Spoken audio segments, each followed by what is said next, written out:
ഇന്ത്യയുടെ പ്രതിരോധ മേഖലയുടെ വളർച്ച ലോക രാജ്യങ്ങളെയെല്ലാം അമ്പരപ്പിച്ചുകൊണ്ടാണ് ഇപ്പോൾ മുന്നോട്ട് പോയിക്കൊണ്ടിരിക്കുന്നത്. ഈ മാസം തന്നെ നവംബർ 16-നാണ് ഇന്ത്യ ഒരു ലോങ് റേഞ്ച് ഹൈപ്പർസോണിക് മിസൈൽ വിജയകരമായി പരീക്ഷിച്ചത്. ഇപ്പോഴിതാ അടുത്ത നേട്ടവും കയ്യെത്തി പിടിച്ചിരിക്കുകയാണ് ഇന്ത്യ.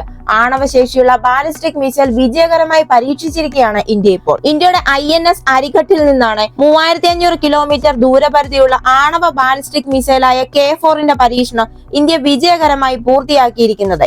INS അരിഘട്ടിൽ നിന്നുള്ള K4 മിസൈലിന്റെ ആദ്യ പരീക്ഷണമാണിത്. INS അരിഘട്ട് ഓഗസ്റ്റിലാണ് നാവികസേനയിൽ കമ്മീഷൻ ചെയ്തത്.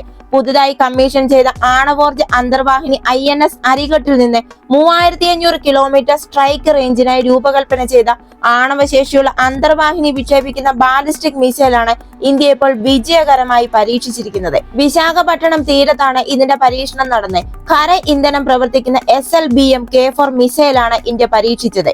ഓഗസ്റ്റിൽ ഇന്ത്യൻ നാവികസേനയിലേക്ക് കമ്മീഷൻ ചെയ്ത INS അരിഘട്ടിൽ നിന്നുള്ള K4 മിസൈലിന്റെ ആദ്യ പരീക്ഷണമായിരുന്നു ഇത്. നവംബർ 27-നും 30-നും ഇടയിൽ 3490 കിലോമീറ്റർ ഫ്ലൈറ്റ് ഇടനാഴിയിൽ ഒരു ഇന്റർമീഡിയറ്റ് റേഞ്ച് മിസൈൽ പരീക്ഷിക്കുമെന്ന് ഇന്ത്യ മുന്നറിയിപ്പ് നൽകിയിരുന്നു. മിസൈൽ അതിന്റെ ട്രയൽ പാരാമീറ്ററുകളും ലക്ഷ്യങ്ങളും വിജയകരമായി പാലിച്ചിട്ടുണ്ടോ എന്ന് നിർണ്ണയിക്കാൻ പരീക്ഷണ ഫലങ്ങളുടെ വിശദമായ വിശകലനം നടക്കുകയാണ്. രാജ്യത്തിന്റെ ആണവ അന്തർവാഹിനികളെ ആയുധമാക്കുന്നതിനായി defence research and development organisation വികസിപ്പിച്ചെടുത്തതാണ് K4 missile. US, Russia, China തുടങ്ങിയ രാജ്യങ്ങൾ ഇതിനകം തന്നെ 5000 കിലോമീറ്റർ പരിധിയുള്ള SLBM ഉണ്ട്. 6000 ടൺ ഭാരമുള്ള INS അരിഘട്ട് ഇന്ത്യയുടെ ഏറ്റവും പുതിയ ആണവ അന്തർവാഹിനിയാണ്. ഇത് രാജ്യത്തിന്റെ രണ്ടാം സ്ട്രൈക്ക് ശേഷിയാണ് ശക്തിപ്പെടുത്തുന്നത്. 2016-ൽ സർവീസ് ആരംഭിച്ച ആദ്യ ആണവ അന്തർവാഹിനിയായ INS അരിഹന്തിൽ നിന്ന് 750 കിലോമീറ്റർ ദൂരപരിധിയുള്ള K-15 മിസൈലുകൾ മാത്രമാണ് ഉള്ളത്.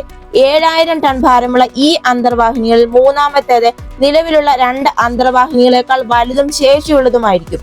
അടുത്ത വർഷം ഇത് എത്തുമെന്നാണ് പ്രതീക്ഷിക്കുന്നത്.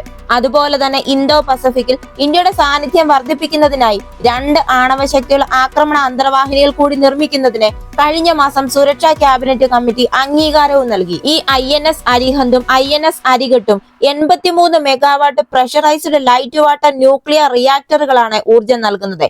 ഇത് ദീർഘകാലത്തേക്ക് വെള്ളത്തിനടിയിൽ തുടരാൻ സാധിക്കുന്നു. പരമ്പരാഗത ഡീസൽ ഇലക്ട്രിക് അന്തർവാഹിനികളെ അപേക്ഷിച്ച് ബാറ്ററികൾ റീചാർജ് ചെയ്യുന്നതിന് ഇടയ്ക്കിടെ ഉയർന്നു വരേണ്ട ആവശ്യമില്ല. ഇതൊരു വലിയ നേട്ടമാണ്. അതുപോലെ തന്നെ INS അരിഘട്ടിൽ 4 ലോഞ്ച് ട്യൂബുകളുണ്ട്. 750 കിലോമീറ്റർ റേഞ്ചുള്ള 12 K-15 സാഗരിക SLBMകൾ അല്ലെങ്കിൽ 3500 കിലോമീറ്റർ റേഞ്ചുള്ള 4 K4 SLBMകൾ വരെ വഹിക്കാൻ ഇതിന് ശേഷിയുണ്ട്. 2022 ഒക്ടോബറിൽ വളരെ ഉയർന്ന കൃത്യതയോടെ ബംഗാൾ ഉൾക്കടലിൽ ഒരു SLBM വിജയകരമായി വിക്ഷേപിച്ചുകൊണ്ട് INS അരിഹന്ത് അതിന്റെ കഴിവുകളും പ്രകടിപ്പിച്ചിട്ടുണ്ട്. കരയിൽ നിന്നും വായുവിൽ നിന്നും കടലിൽ നിന്നും ആണവായുധങ്ങൾ വിക്ഷേപിക്കാനുള്ള കഴിവ് ഉറപ്പാക്കുന്ന ഇന്ത്യയുടെ ആണവ ത്രയത്തെ ശക്തിപ്പെടുത്തുന്നതിൽ INS അരിഹന്തിനെ പൂരകമാക്കും. ഇന്ത്യയുടെ ആദ്യം ഉപയോഗിക്കേണ്ടതില്ല എന്ന ആണവ നയത്തിലൂടെ ബാലിസ്റ്റിക് മിസൈൽ അന്തർവാഹിനികൾ പ്രതിരോധത്തിൽ നിർണായക പങ്ക് വഹിക്കുന്നു. ഇപ്പോൾ ഇന്ത്യയുടെ ഈ നേട്ടം ഇന്ത്യയുടെ ആണവ പ്രതിരോധം ശക്തിപ്പെടുത്തുന്നതിനുള്ള ഒരു സുപ്രധാന നാഴികക്കല്ലാണ്. ഈ നേട്ടത്തിൽ ഇന്ത്യയിലെ ഓരോ ഇന്ത്യക്കാരനും അഭിമാനിക്കാം. ഈ വീഡിയോ നിങ്ങൾക്ക് ഇഷ്ടമായെങ്കിൽ മറക്കാതെ തന്നെ ഈ ചാനൽ ഒന്ന് സബ്സ്ക്രൈബ് ചെയ്യുക, ഒരു ലൈക്ക് തരിക. അടുത്ത വീഡിയോയുമായി വീണ്ടും കാണാം.